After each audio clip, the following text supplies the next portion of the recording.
Ada orang-orang yang kalau sudah tiba waktu ini, dia banyak istighfar, istighfar, istighfar, istighfar, supaya hatinya lapang saat fajar tiba, terkoneksi sempurna kepada Allah. Sempurna, nyambung. Itu ada di Quran surah ke-51 ayat 18. Wabil ashari hum yastaghfirun.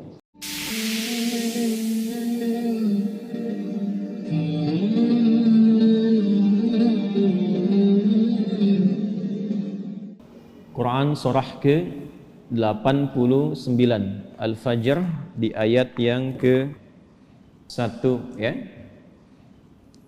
Sudah? Sampai ayat 3. Bismillahirrahmanirrahim. Wal fajr walayalin 'ashr wasyaf'i wal watr. Tambahkan satu ayat lagi, wal-laili idza yasr. Baik, wal fajr, aku bersumpah demi waktu fajar. Di dalam Al-Quran kita temukan ragam sumpah yang langsung disampaikan oleh Allah Subhanahu wa ta'ala. Allah itu tidak bersumpah pun pasti yang difirmankan sudah penting.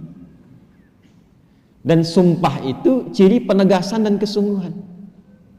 Kalau dikaitkan dengan makhluk ada kesungguhan. Makanya kalau Anda ingin menguatkan sebuah pesan dan menunjukkan Anda serius, pakai sumpah ya. Besok ada ceramah Ustadz Adi di Masjid A. Wah, yang benar sumpah. Nah, dia kata sumpah itu kan biasanya untuk menegaskan sebuah makna kan dan menunjukkan kesungguhan. Nah, Allah itu tidak bersumpah pun itu pasti sudah penting apa yang difirmankan. Apalagi kalau disertai dengan sumpah.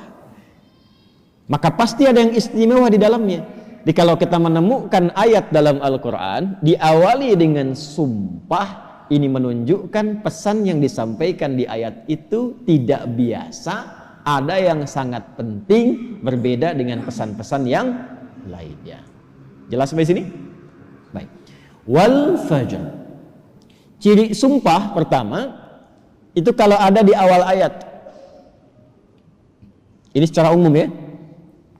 Dibuka dengan huruf waw. Ujung akhir kalimatnya, ujung kalimatnya itu harakatnya kasrah. Sudah? Misal, waw ketemu satu kalimat ujungnya kasrah. Wal fajri wal laili wasyamsi wadduha. Jadi setelah waw ada kalimat ujungnya kasrah. Nah, itu diartikan wawnya sumpah. Qasam namanya, wawil qasam. Kalau sudah dibuka dengan seperti ini, artinya informasi yang disampaikan setelah huruf waw itu penting, tidak biasa. Wal fajr, aku bersumpah demi waktu fajar. Ada beberapa pendapat dari kalangan ulama tentang fajar yang dimaksudkan di ayat ini. Jadi di sini Allah bersumpah dengan 5 hal. Ada 5 sumpah. Aqsamun khamsah, kata para ulama, terdapat 5 sumpah di dalamnya. 1, wal fajar, demi waktu fajar. 2, walayalin 'ashr, dan 10 malam yang istimewa. 3, wasyaf'i, wasyaf'i, demi waktu genap. Kemudian 4, wal watr. 5, wal laili idza yasr. Ada 5 di sini disebutkan, menunjukkan ada 5 yang istimewa. Saking istimewanya dibuka oleh Allah Subhanahu wa ta'ala dengan sumpah. Baik. 1, fajar. Secara cepat saja. Para ulama setidaknya menyebutkan secara umum ada 2 pemaknaan di kata fajar di sini. Yang pertama yang dimaksudkan setiap waktu fajar. Itu penting. Setiap waktu fajar dalam setiap hari. Jadi ada satu yang istimewa, waktunya di waktu fajar, dari sekian perubahan waktu yang kita alami dalam sehari. Kan dari fajar nanti muncul ke pagi, pagi ke siang, siang ke sore, sore ke maghrib, maghrib ke malam kan. Nah dari perputaran waktu itu, di antara sekian banyak waktu, fajar itu istimewa. Karena itu Allah panggil kita untuk bisa menunaikan sholat di waktu fajar. Ya, hakikatnya bukan hanya sholatnya. Ada waktu-waktu yang hanya dalam fajar itu yang nggak ditemukan keistimewaannya di waktu yang lain. Contoh, kita ambil ke ibadah ritual dulu. Sholat di waktu fajar ini, itu 2 rakaat sunnahnya saja. Sunnahnya, belum masuk ke fardunya. Itu nilainya disebutkan oleh Rasulullah SAW lebih baik daripada dunia dan seisinya. Raka'atul fajri khairum minad dunya wa ma fiha. Kalau Anda mampu menunaikan 2 rakaat fajar, itu yang dimaksud sunnahnya. 2 rakaat, tapi disebutkan kalimat fajarnya. Bukan zuhur, bukan asar, bukan maghrib, bukan isya. Dan dilakukannya sebelum salat fardunya untuk menunjukkan betapa pentingnya itu. Karena kalau orang tahu itu penting, pasti persiapan datang sebelumnya. Ya, Anda tahu di sini akan pengajian kan? Subuh kan? Subuhnya misalnya jam 4.35. Anda menjadikan pengajian itu sebagai hal yang prioritas. Kalau waktunya 4.35, datangnya jam berapa? Ada yang nginap, ada yang itikaf.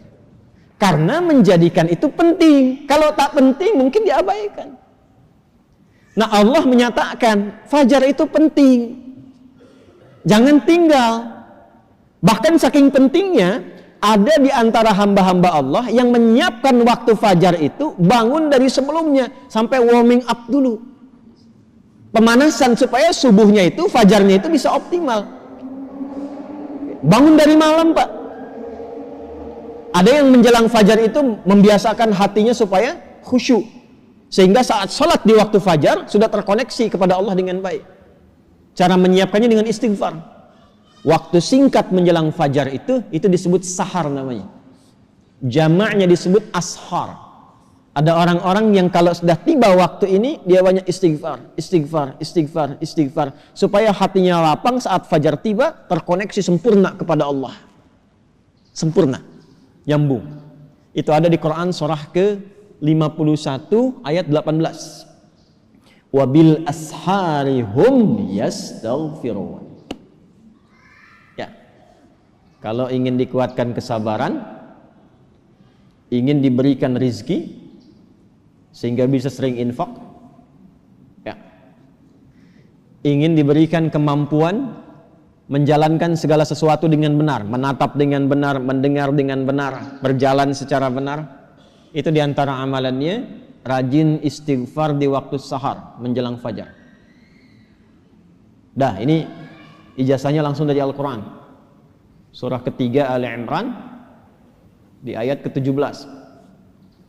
As-sabirina was-sadiqina wal-qanitina wal-munfiqina wal-mustaghfirina bil ashar.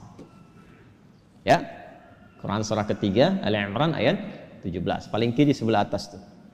Itu di situ istighfar di waktu sahar itu disamakan dengan 4 amalan tadi.